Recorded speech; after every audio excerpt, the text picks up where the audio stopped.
Hello বন্ধুরা, তোমরা সবাই কেমন আছো? আশা করি সবাই খুব ভালো আছো, আমরা খুব ভালো আছি। তো আজকে যেহেতু ষষ্ঠী, তো সবাইকে জানাই ষষ্ঠী শুভ প্রীতি ও শুভেচ্ছা। সবার ষষ্ঠী ভালো কাটুক। তো আমিও সকালবেলা চলে এসেছি ষষ্ঠী করতে। তো দিদিভাইয়ের শরীরটা খারাপ হলো, আগে চলে এসেছিলো।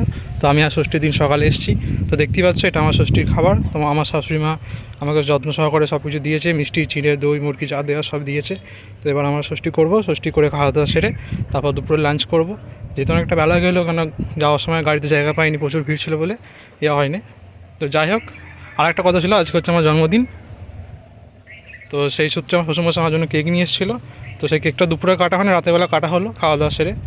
তোমার দেখতে পাচ্ছ, তোমার দিদিভাই আমাকে এই গিফটটা জন্মদিনে দিয়েছিলো। কী সুন্দর গিফটটা দেখো, আমাদের দেখে খুব পছন্দ হয়েছে। দুজনের ছবি দেয় কী সুন্দর, আবার এতে মুখ দেখাও যাবে আয়নার মতো, আবার এতে আলো জলে কী সুন্দর। তো কেকটা কাটলাম, কেটে ফার্স্টে বাবাকে খাইয়ে এসেছিলাম, তারপর তোমার দিদিভাইকে খাওয়ালাম, ভাইকে খাওয়ালাম। মায়ের উপোস ছিল বলে মা খায়নি। তো যাই হোক, জন্মদিনটা এরকম করে কাটিয়েছি। তো আমার মা সেই জন্মদিনটা আমাদের পুজোর সময় করছে। সেদিনকে অনেক সব লোকজন আসবে, তোমরা ভিডিওটা পুরোটা দেখো, তোমার সঙ্গে শেয়ার করো। যদি ভিডিওটা ভালো লাগে অবশ্যই লাইক কমেন্ট শেয়ার করতে ভুলো না। তো রাতে আমার লুচি ঘুগনি খেয়ে ঘুমিয়ে পড়লাম।